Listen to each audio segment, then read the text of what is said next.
గత 12 రోజుల నుండి 5 నెలల పెండింగ్ జీతాలు, ఏసీపీఎఫ్ బకాయిలు వెంటనే చెల్లించాలని నిరోధిక సమ్మె చేస్తున్న కాగజ్నగర్ మున్సిపల్ కార్మికుల సమస్యలు వెంటనే పరిష్కరించి సమ్మె నివారణకు చర్యలు తీసుకోవాలని ఈరోజు మాజీ ఎమ్మెల్యే కోనేరు కోనప్ప గారు జిల్లా కలెక్టర్ గారికి మెమోరాండం అందజేశారు.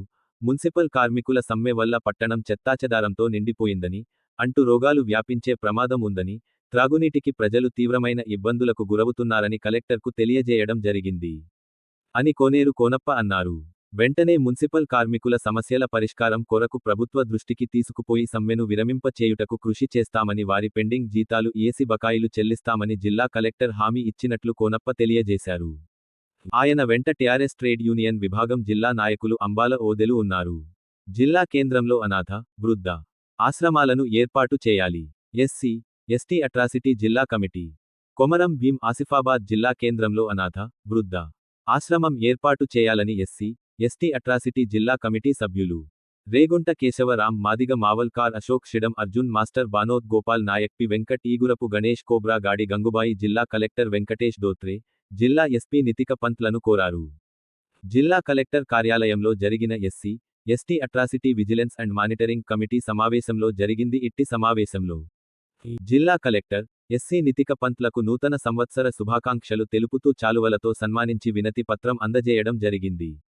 అనంతరం కాగజ్ నగర్ పట్టణంలో స్థానిక మైనారిటీ ఫంక్షన్ హాల్లో ఈ రోజు తెలంగాణ రాష్ట్ర సమితి డెమోక్రసీ పార్టీలో భారీ చేరికలు. ఈ సందర్భంగా పార్టీ వ్యవస్థాపక అధ్యక్షులు నరాల సత్యనారాయణ మాట్లాడారు. ఈ కార్యక్రమంలో నగేష్, కడారి శ్రీనివాస్, రాజా నర్సయ్య తదితరులు పార్టీలో చేరారు.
మన కాగజ్ నగర్లో ఉమ్మడి ఆదిలాబాద్ జిల్లాలో టీఆర్ఎస్డి పార్టీ సమావేశాన్ని నిర్వహించడం జరిగింది.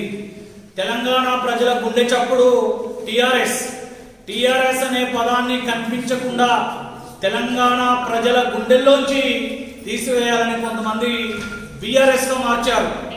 కానీ మనం సుప్రీంకోర్టులో గెలిచి టీఆర్ఎస్ అనే పదాన్ని తెలంగాణ ప్రజల మధ్యలోకి తీసుకొచ్చాం. ఏ ఆశలతో అయితే, ఆశయాలతో అయితే, ఆకాంక్షలతో అయితే తెలంగాణ రాష్ట్రం ఏర్పడ్డదో ఆ ఆశలన్నీ కూడా అడి ఆశలు అయిపోయినాయి. మన నీళ్లు మనకు లేవు, మన నిధులు మనకు లేవు, మన నియామకాలు మనకు లేవు. ఆనాడున్న టీఆర్ఎస్ ప్రభుత్వం కానీ, ఈనాడున్న కాంగ్రెస్ ప్రభుత్వం కానీ ఒకరినొకరు తిట్టుకోవడం తప్ప సాధించింది ఏమీ లేదు. తెలంగాణ ఈ రోజున 10 లక్షల కోట్ల అప్పుల ఊబిలో కూరుకుపోయింది. ఒక్కొక్క కుటుంబంపై 6 లక్షల అప్పు ఉన్నది. మరి సమైక్య రాష్ట్రంలో ఏ విధంగా పరిపాలన ఉందో అదే విధంగా పరిపాలన కొనసాగుతుంది. ఆనాడు అధికారంలో ఉన్న కేసీఆర్ డబల్ బెడ్రూమ్ ఇల్లు అన్నాడు, దళిత బంధు అన్నాడు, ఓటుదారులకు పట్టా భూములు అన్నాడు, మహిళా సంఘాలకు వడ్డీ లేని రుణాలు అన్నాడు. ఇప్పుడు వచ్చిన రేవంత్ రెడ్డి మహిళలకు 2500 ఇస్తున్నాడు. వస్తున్నాయమ్మా? తులం బంగారం ఇస్తున్నాడు. వచ్చిందా? అంటే మన తెలంగాణ ప్రజలను మోసం చేస్తున్నారు ఆచరణ సత్యంగా హామీలకు. మరి ఆనాడు ప్రతి మహిళకు 2500 రూపాయలు ఇస్తాం, ప్రతి మహిళకు 1 తులం బంగారం ఇస్తామని చెప్పారు. ఇచ్చారా? మహిళలకు ఉచిత బస్సు ప్రయాణం అన్నారు. ఎక్స్ప్రెస్ అన్ని కూడా తగ్గించేశారు. దాంట్లో ఇరుక్కొని ఎప్పుడెప్పుడు ఊరిపోతుంది అన్నట్టుగా మహిళలకు ఇవ్వడానికి మళ్ళా మన పార్టీ మనకు తెలంగాణలోకి వచ్చింది.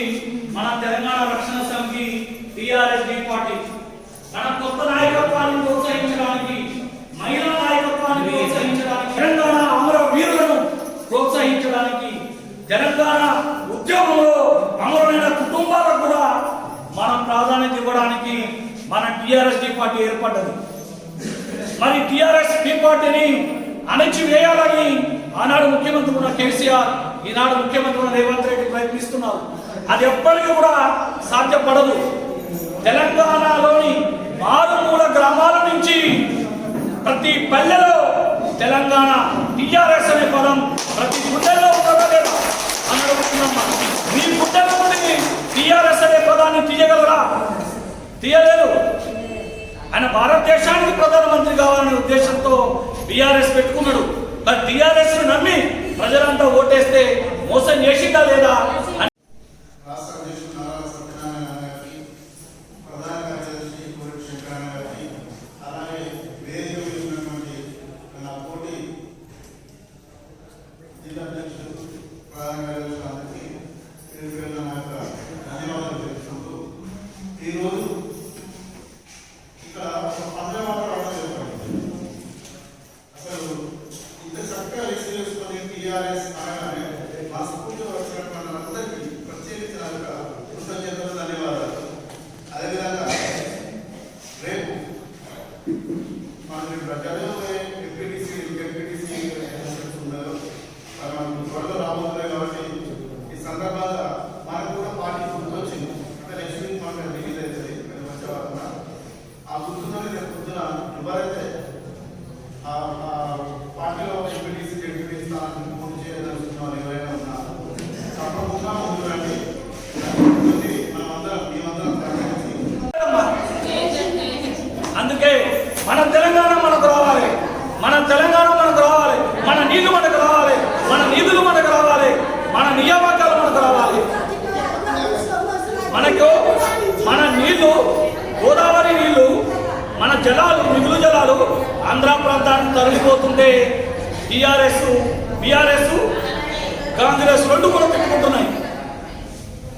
మరి మన మిగులు జలాలు ఆంధ్ర ప్రాంతానికి పోతుంటే ఈ తెలంగాణ నాయకులు ఏం చేస్తున్నారు అని ప్రశ్నించవలసిన అవసరం ఉందా లేదా?